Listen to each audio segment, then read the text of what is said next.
Assalamualaikum warahmatullahi wabarakatuh. Selamat pagi anak-anak hebat semuanya. Semoga kita senantiasa sehat, tetap semangat. Pada hari ini kita melanjutkan pelajaran kemarin, yaitu kesetimbangan kimia.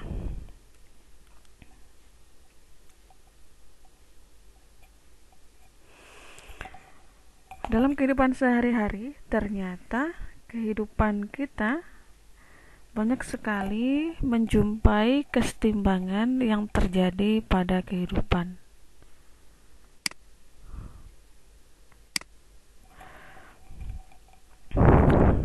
Kita tentunya pernah merasa gerah ya.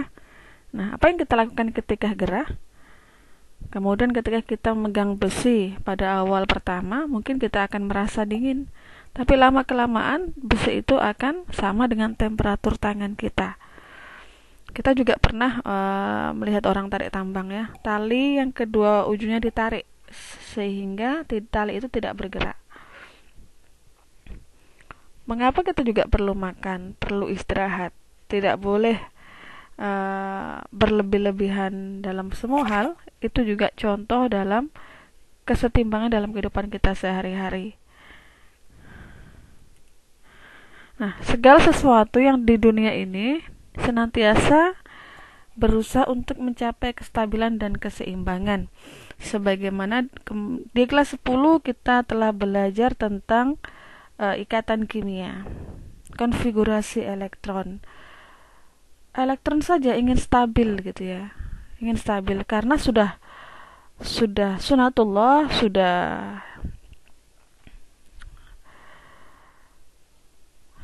sudah kodratnya bahwasanya alam itu juga ingin stabil, semua ingin stabil dan seimbang. Alam ini juga diciptakan oleh Tuhan dengan keseimbangan. Ada yang kaya, miskin, kuat dan lemah. Ada yang belajarnya cepat, ada yang perlu waktu agak lama dan sebagainya. Bagaimana agar stabil? Maka orang yang memiliki kelebihan itu, yang kaya, kuat, yang belajarnya cepat, harus berbagi, harus memberikan kelebihan kepada yang kekurangan, yang membutuhkan, sehingga kehidupan itu menjadi seimbang. Nah, kita bahas kesetimbangan kimia. Kapan terjadi kesetimbangan kimia itu? Jika laju reaksi ke kiri sama dengan laju reaksi ke kanan, atau jika laju reaksi ke kiri ke arah reaktan sama dengan laju reaksi ke arah produk, atau sebaliknya. Itu terjadi reaksi kesetimbangan.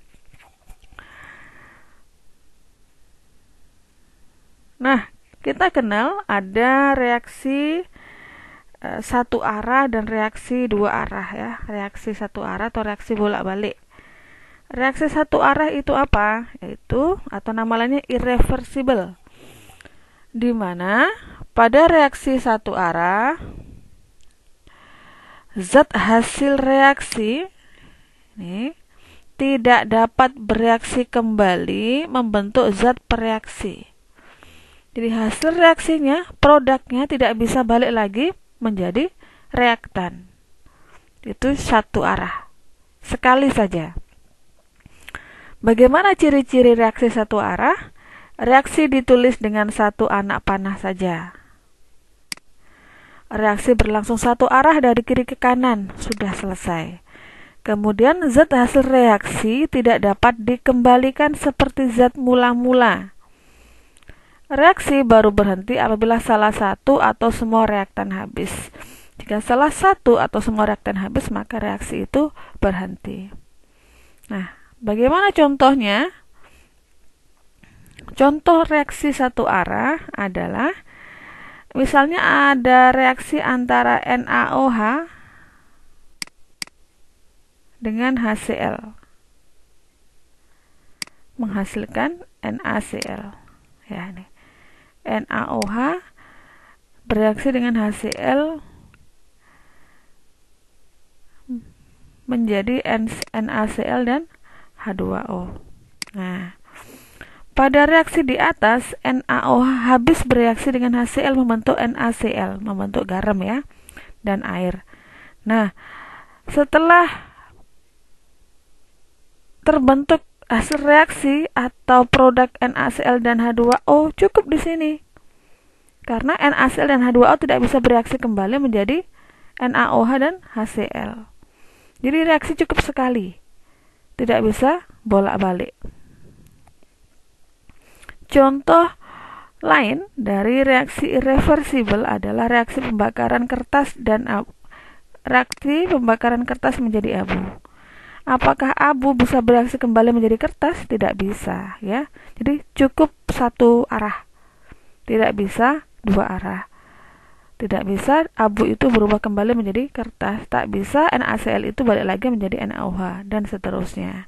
Ini adalah contoh reaksi satu arah. Yang kedua adalah reaksi bolak-balik atau reaksi dua arah reversibel. Reaksi yang berjalan dua arah sehingga laju pembentukan produk sama dengan laju pembentukan reaktannya. Reaksi ini berlangsung terus-menerus selama komponennya tidak berubah, tidak pernah habis. Ciri-cirinya apa? Reaksi ditulis dengan anak panah yang berlawanan. Ini ya. Nah.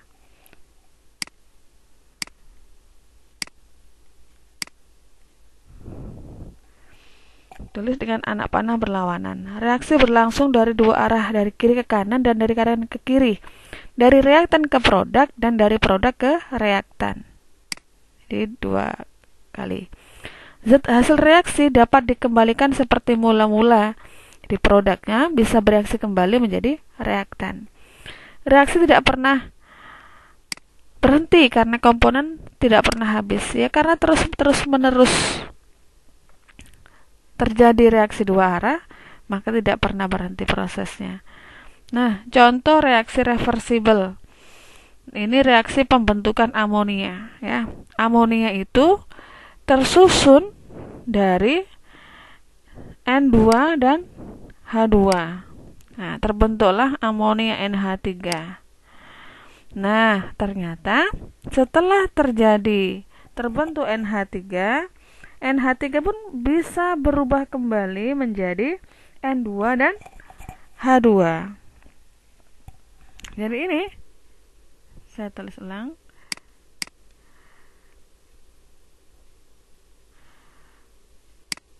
2NH3 ini juga bisa bereaksi kembali menjadi N2 dan H2. Nah, karena bisa bereaksi kembali, maka dinamakan reaksi reversibel. Ya, dari produk bisa menjadi reaktan dan reaktan pun bisa menjadi produk. Apabila NH3 yang dihasilkan semakin banyak, maka saat yang bersamaan NH3 akan mengurai kembali menjadi N2 dan H2. Jadi NH3 mengurai kembali menjadi N2 dan H2. Jika jumlah N2 dan H2 diperbanyak, ya, jika ininya diperbanyak, maka jumlah NH3 juga semakin banyak. Nah, inilah reaksi kesetimbangan. Artinya reaktan bisa berubah menjadi produk, produknya juga bisa berubah kembali menjadi reaktan. Nah, reaksi kesetimbangan ini banyak dimanfaatkan dalam industri seperti pembuatan asam sulfat dari gas SO3, pembuatan gas Cl2. Selain itu, reaksi kesetimbangan juga ada dalam tubuh manusia seperti kesetimbangan pH dalam plasma darah, siklus oksigen, dan lain sebagainya. Demikian penjelasan singkat tentang kesetimbangan, reaksi satu arah dan reaksi dua arah. Terima kasih. Assalamualaikum warahmatullahi wabarakatuh.